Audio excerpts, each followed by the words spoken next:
یا محمد یا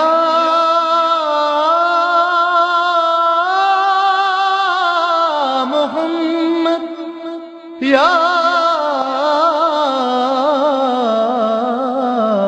محمد۔ السلام علیکم ناظرین، پروگرام رحمت رمضان کے ساتھ میں آپ کا ہوسٹ خاور رضا نقوی قائم ٹی وی کی جانب سے سحری ٹرانسمیشن میں آپ کے ساتھ حاضر ہوں۔ ہمارے ساتھ اس وقت موجود ہیں علامہ اسد علی زیدی صاحب، اور وہ ہمارے ساتھ ان 30 دن کی سحری ٹرانسمیشن میں شامل رہیں گے اور ہم ان سے مختلف سوالات کریں گے جن کے وہ ہمیں جواب دیں گے ناظرین کے لیے۔ آئیے ان کی طرف چلتے ہیں اور ان سے کچھ سوال کرتے ہیں اور ان کے بارے میں وہ روشنی ڈالیں گے۔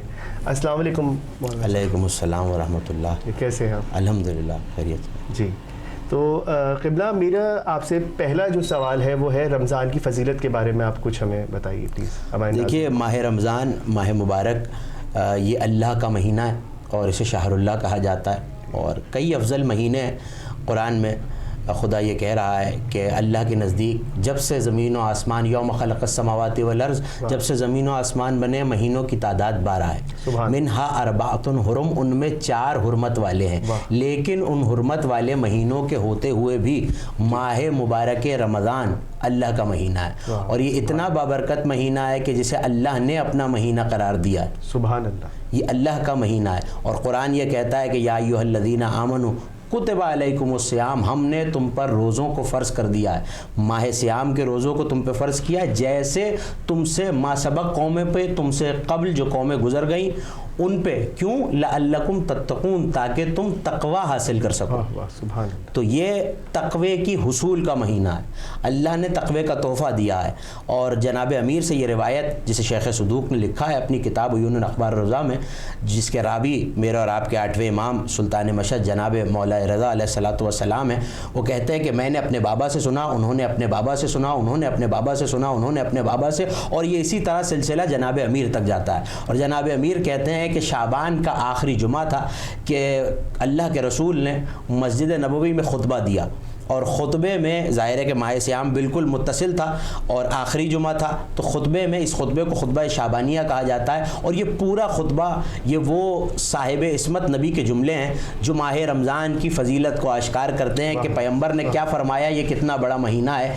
دیکھیے، ایک تو یہ بات کہ ماہ رمضان آ رہا ہے اور یہ پہلی سحری ہے اور آپ یقیناً اہتمام کر رہے ہیں، لیکن ہم یہ وقت وہ ہے کہ ہم استقبال کر رہے ہیں، لیکن نبی نے خطبہ شعبانیہ میں کیا فرمایا، جس کے راوی امیر المومنین ہے، نبی فرماتے ہیں کہ اللہ کا مہینہ تمہاری طرف بڑھ رہا ہے، تمہارا استقبال کر رہا ہے، اور تمہارے لیے 3 چیزیں لے کے آ رہا ہے، ایک رحمت، ایک برکت اور ایک مغفرت۔ سبحان اللہ۔ اور اسی کی بنیاد پہ اسے 3 عشروں میں تقسیم کیا جاتا ہے۔ پہلا عشرہ رحمت ہے، پھر برکت ہے اور مغفرت ہے، اور یہ 3 عشرے ہیں جس میں مختلف چیزیں طلب کی جاتی ہیں، اور یہ 3 چیزیں تحفہ ہیں۔ اور اس مہینے کے بارے میں نبی نے یہ فرمایا کہ تمہاری عبادتیں اس مہینے میں مقبول ہیں، تمہاری دعائیں مستجاب ہیں، تمہاری سانسیں عبادت ہیں۔ 21,000 سائنسدانوں نے لکھا کہ 21,900 سانسیں ہیں جو ایک بشر ایک دن میں لیتا ہے۔ دیکھیے، عام دن میں آپ سانس لے رہے ہیں، سانس لینا میری اور آپ کی مجبوری ہے، میں اور آپ مجبور ہیں کہ سانس لیں، لیکن آپ کسی مزدور کو لیں اور وہ آپ سے سانس لینے کی اجرت کر لے تو آپ اس پہ حیران ہوں گے، بلکہ ہنسیں گے، مسکرائیں گے کہ سانس لینا تمہاری مجبوری ہے، اس کی اجرت نہیں دی جائے گی۔ پالنے والے تو کیوں جزا دے رہا ہے، سانس تو ہم عام دن میں بھی لیتے ہیں۔ تو یہ برکت اور رحمت ہے اس مہینے کی کہ یہ اتنا افضل مہینہ ہے کہ اگر تم سانس بھی لے رہے ہو، جو کہ غیر اختیاری عمل ہے، ہمارے اختیار میں نہیں ہے سانس لینا، چاہے تو وہ سانسوں کو روک لے، لیکن اس کا بھی ثواب دے رہا ہے۔ تمہاری نیندیں عبادت ہیں، ویسے تو آپ وضو کر کے سو جائیے یا تیمم کر کے سو جائیے تو آپ کو عبادت کا ثواب ملے گا، لیکن اس مہینے میں اگر آنکھ بھی لگ جائے تو وہ نیند عبادت ہے۔ اور اس مہینے میں نبی نے فرمایا کہ خدا سے توفیق مانگو کہ تمہیں روزہ رکھنے کی توفیق دے اور ماہ صیام کو بجا لانے کی توفیق دے، اور اس میں کثرت سے استغفار کرو، کیونکہ اس میں ایسی راتیں بھی ہیں جو ہزار خیر من الف شہر، 1000 مہینوں سے لیلۃ القدر افضل ہے۔ اسی ماہ مبارک میں قرآن بھی نازل ہوا ہے، تو نبی نے فرمایا اللہ سے توفیق مانگو کہ وہ اپنی کتاب کی تلاوت کرنے کے لیے، جو ہدایتوں کی کتاب ہے، تمہیں توفیق دے سکے، اور اس سے بڑا بڑا سخت جملہ پیغمبر اکرم نے فرمایا کہ اس سے بڑا شقی کون ہے جو اس برکتوں سے برستے ہوئے مہینے میں بھی اپنی مغفرت نہ حاصل کر سکے اور اپنی بخشش نہ کرا سکے. واہ واہ سبحان اللہ قبلہ. یہ عظمت ہے اس ماہ مبارک کی, اور یقیناً ہمیں ماہ مبارک کی عظمت کو سبک نہیں لینا چاہیے, اس کی عظمت کو سمجھنا چاہیے. اور ظاہر ہے کہ انہی برکتوں اور رحمتوں کو حاصل کرنے کے لیے ہم یہاں آئے ہیں, اور سلسلہ معارف اہل بیت ہے, اور جو پروگرام کا نام رکھا گیا ہے معارف اہل بیت کا سلسلہ. اور ظاہر ہے کہ معارف اہل بیت ان کے تذکرے سے ہوتا ہے, اور رحمت, برکت, مغفرت تینوں ان کے تذکرے میں چھپی ہوئی ہیں. واہ واہ واہ. جی قبلہ بہت بہت شکریہ.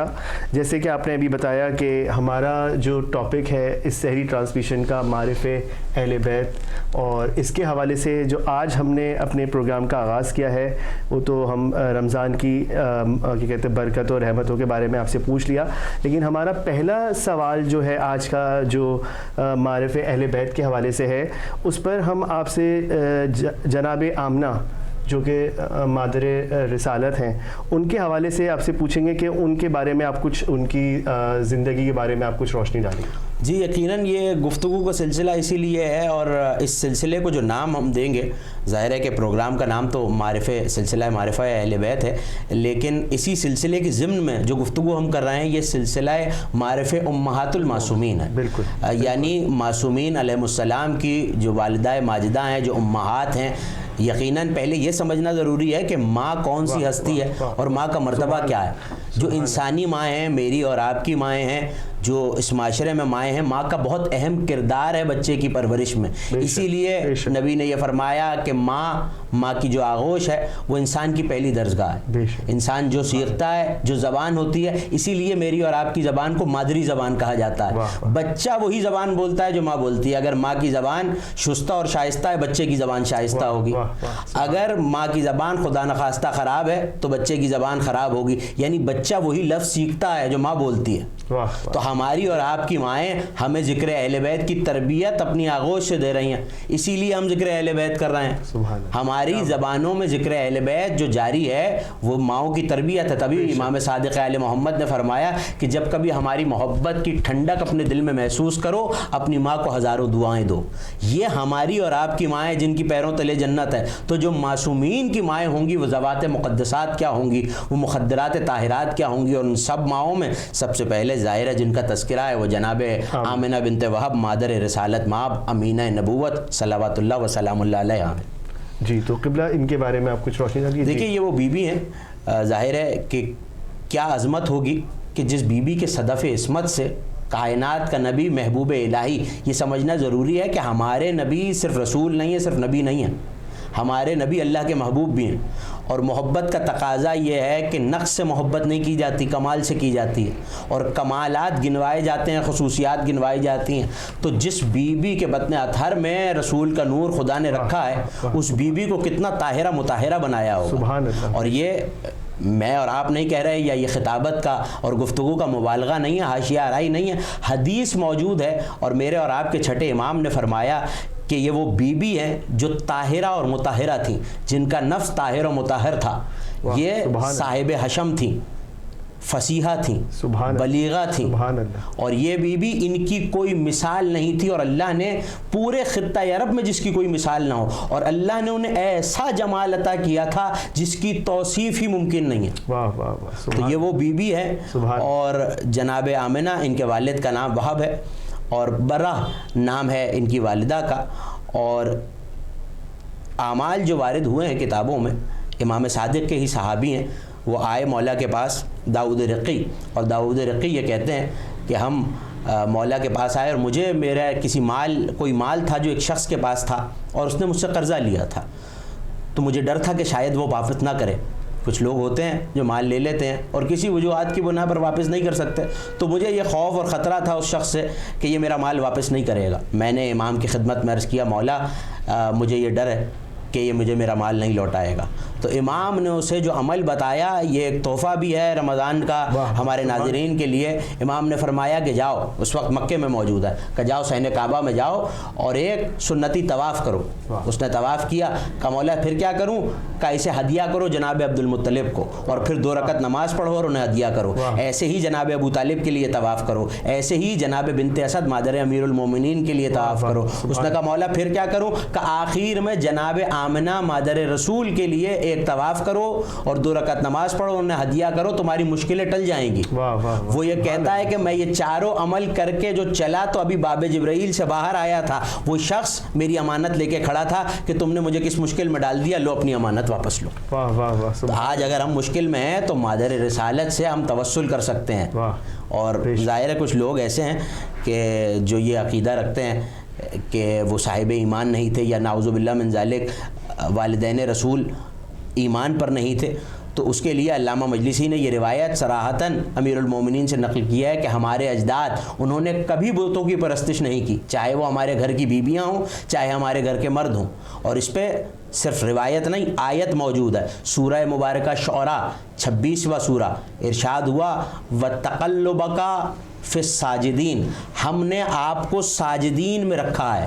یعنی آپ کے جو نور ہے میرے نبی، اس کو ساجدین کی پشتوں میں رکھا ہے، ساجدین کی رحموں میں رکھا ہے. یعنی سجدہ کرنے والوں کی صلبوں میں رہے ہیں، سجدہ کرنے والوں کے رحموں میں رہے ہیں. جو جملہ آپ امام حسین کی زیارت میں کہتے ہیں کہ میں گواہی دیتا ہوں کہ آپ بلند ترین صلبوں میں نور تھے، کنتا نوراً فی اصلاب الشامخہ والارحام المطہرہ، آپ طاہر و مطہر رحموں میں رہے ہیں. یعنی آپ کی مادران گرامی بھی پاک ہیں، آپ کے آباء و اجداد بھی پاک ہیں. اسی طرح جناب عبداللہ پاک و پاکیزہ ہیں اور جناب آمنہ پاک و پاکیزہ ہیں. اور ان کے لیے یہ آیت موجود ہے، سجدہ کرنے والے ہیں اور انہی میں رسول کا نور رکھا گیا. نور حضرت آدم سے چلا حضرت عبداللہ تک آیا، اور وہی نور جدا ہو کے ایک نور کا ٹکڑا جناب ابو طالب کی صلب میں گیا اور ایک جناب عبداللہ کی صلب میں رہا، جہاں سے جناب آمنہ کے صدف عصمت میں آیا. اور خدا کہہ رہا ہے ہم نے تمہیں سجدہ کرنے والوں کی پیشانیوں میں تمہارا نور رکھا. اس کا مطلب ہے کہ صرف ایمان پہ نہیں تھی، عابدہ بھی تھیں، سبحان اللہ کی عبادت میں مصروف رہتی تھی. اور یہ وہ عظمت ہے بی بی کی کہ جب عقد ہوا ہے جناب عبداللہ سے جناب آمنہ کا، تو ظاہر ہے کہ جناب عبداللہ اس وقت اتنا نورانی چہرہ تھا سرکار کے والد کا کہ جس گلی سے گزرتے تھے وہ معطر ہو جاتی تھی. اگر رات کے وقت گزر جاتے تو ایسا لگتا تھا کہ 14ویں کا چاند زمین پہ اتر آیا. دیواریں در و دیوار چہرے کے نور سے جگمگا اٹھتے. اور مکے والوں نے جناب عبداللہ کا ایک لقب رکھا تھا اور وہ لقب تھا مصباح الحرم، حرم کا چراغ. کیا بات، چراغ کی وجہ سے روشنی ہوتی ہے. مکہ چونکہ اللہ کا حرم ہے تو حرم کا چراغ کہا جاتا تھا. اور بڑے بڑے بادشاہ اپنی بیٹیوں کے خواستگاری کے لیے جناب عبد المطلب کے پاس آتے کہ اپنے بیٹا جس کی پیشانی میں نبوت کا نور ہے اس کا عقد ہماری بیٹی سے کر دیجئے تاکہ وہ نور اس سے ہمارا رشتہ جڑ جائے. لیکن وہ سعادت آئی جناب آمنہ بنت وہب کے حصے. اور جس وقت یہ عقد ہوا ہے تو علامہ مجلسی نے حیات القلوب میں لکھا کہ 200 عورتیں اور شہزادیاں ایسی تھیں یا بیمار پڑ گئیں یا انہوں نے اس غم میں خودکشی کر لی. کیا بات. بہت شکریہ قبلہ آپ کا، آپ نے بہت زبردست اس سوال کا جواب دیا. اب وقت ہوا ہے ایک بریک کا. یا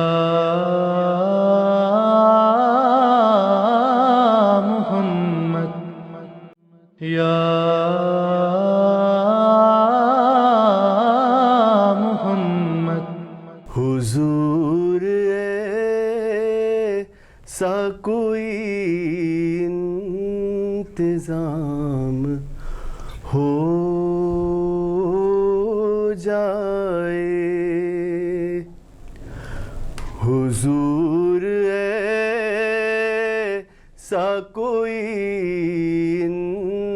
انتظام ہو جائے، حضور ایسا کوئی انتظام ہو جائے، سلام کے لیے حاضر غلام ہو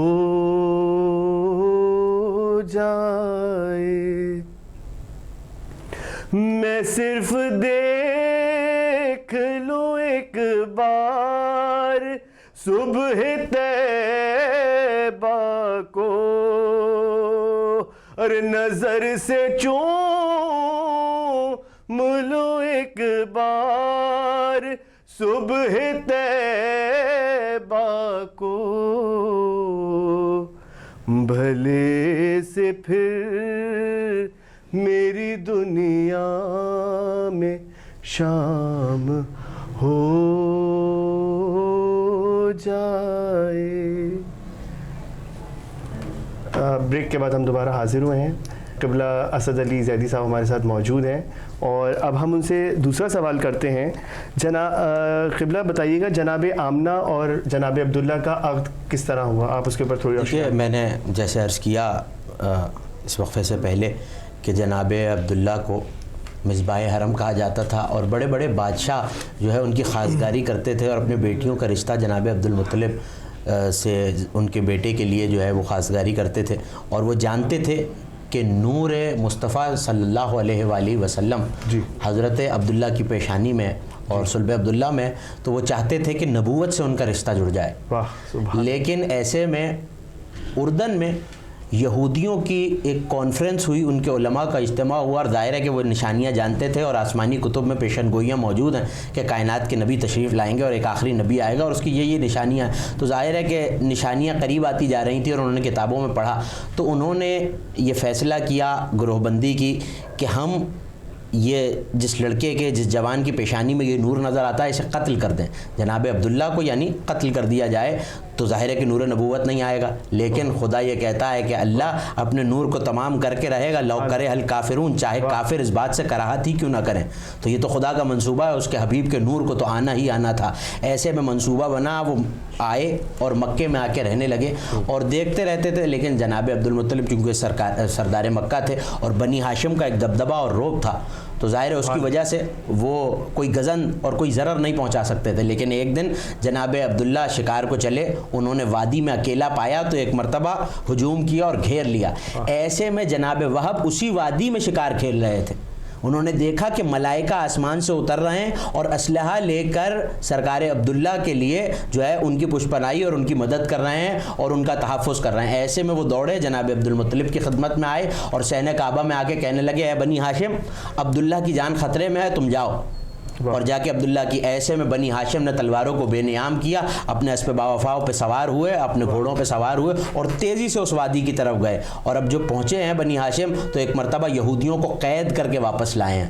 تو ایسے میں جناب عبد المطلب نے فرمایا کہ وہب کا احسان ہے, جناب آمنہ کے جو والد ہیں وہب, ان کا ایک احسان ہے ہمارے اوپر. وہ احسان یہ ہے کہ انہوں نے ہمیں خبر دی کہ ہمارے لال کی جان خطرے میں ہے, اور ہمارے لال کی جان اگر خطرے میں ہے تو انہوں نے ہمیں بتایا اور ہم نے جا کے اس کا تحفظ کیا, تو یہ اس کا احسان ہے, جاؤ اور اس کا شکریہ ادا کر کے آؤ. ایسے میں جب شکریہ پہنچا ہے تو انہوں نے یہ چاہا کہ ظاہر ہے اس سے بڑی نعمت کون سی ہوتی ہے, اور وہ جانتے تھے کہ صلب جناب عبداللہ میں نور مصطفیٰ موجود ہے. تو وہ گئے اور خواستگاری کی. دیکھیے, باپ جاتا ہے جو لڑکے کا باپ ہو دوشیزہ کے باپ کے پاس کہ ہم اس بی بی کو اپنے لڑکے کے لیے اس کی خواستگاری کرنا چاہتے ہیں. لیکن یہاں جناب آمنہ کے یہ مرتبہ رسالت ہے کہ جناب وہب گئے ہیں اور انہوں نے جا کے کہا ہے کہ ویسے تو آپ کے گھر بادشاہوں کے رشتے ہیں, لیکن اگر ہمیں اس قابل سمجھیں, جناب عبد المطلب گئے ہیں اور جا کے کہا کہ ویسے تو تم بادشاہوں کی بیٹیوں کو خاطر میں نہیں لاتے اور وہ تمہارے معیار کی نہیں ہے, تمہارا کفر نہیں ہے, لیکن میرے لال اس سے بہتر پورے خطہ عرب میں کوئی بی بی نہیں ہے. جمال میں, عفت میں, عصمت میں, پاک دامنی میں اس سے بہتر کوئی دوشیزہ موجود نہیں ہے. جناب عبداللہ خاموش ہو گئے.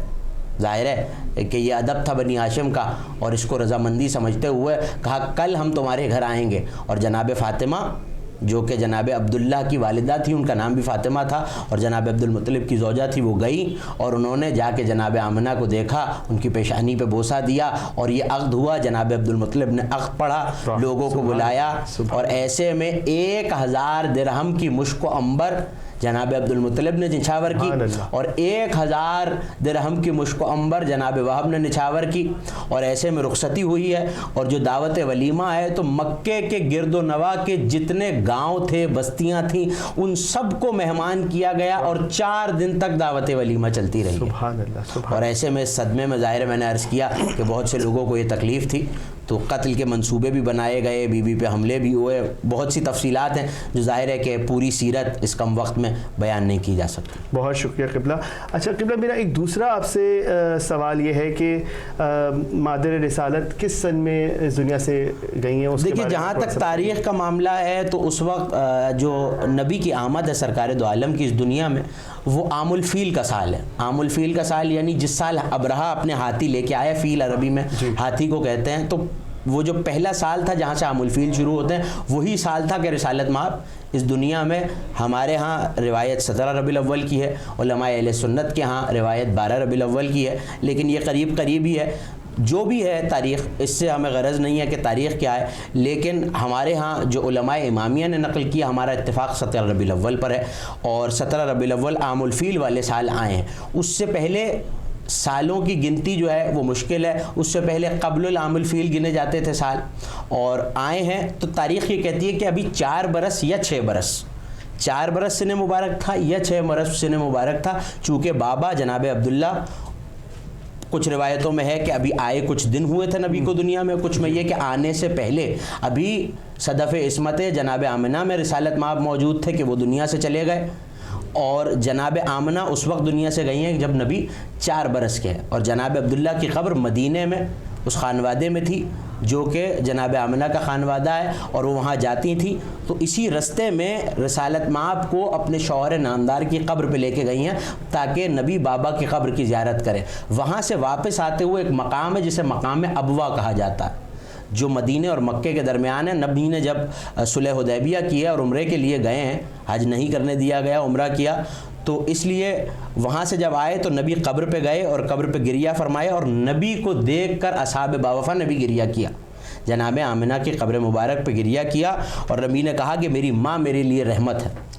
اور یہ کہہ کے گئی تھی, میں نے عرض کیا کہ امام نے فرمایا کہ ادیبہ تھیں, فصیح و بلیغ بیویوں میں سے تھیں.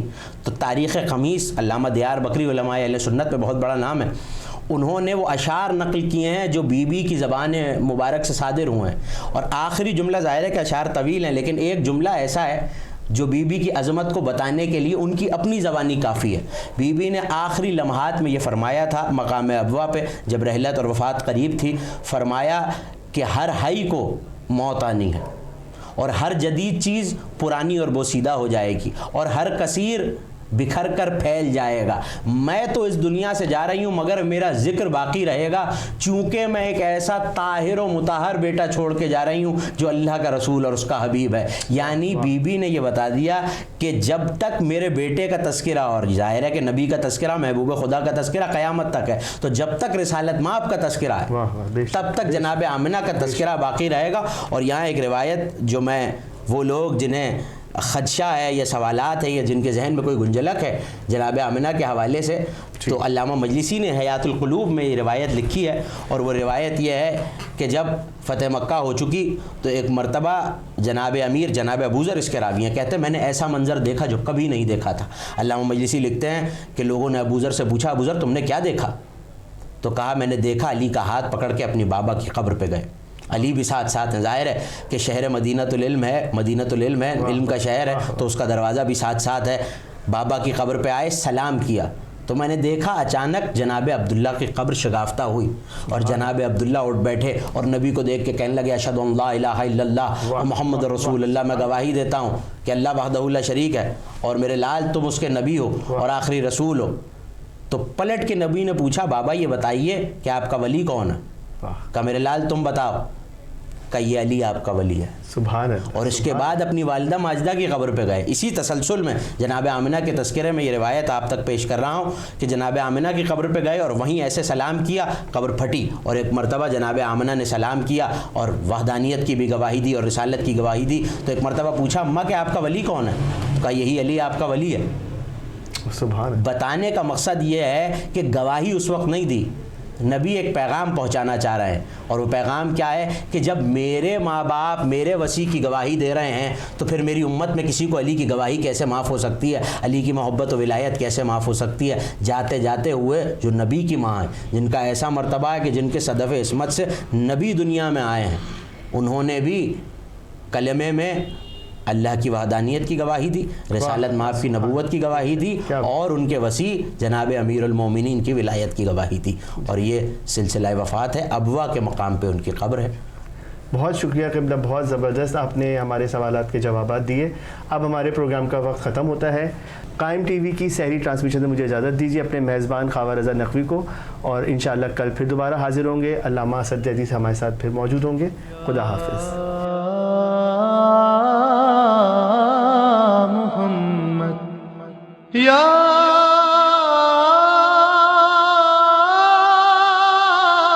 محمد یا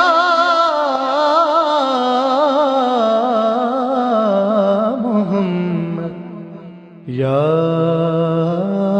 محمد یا محمد یا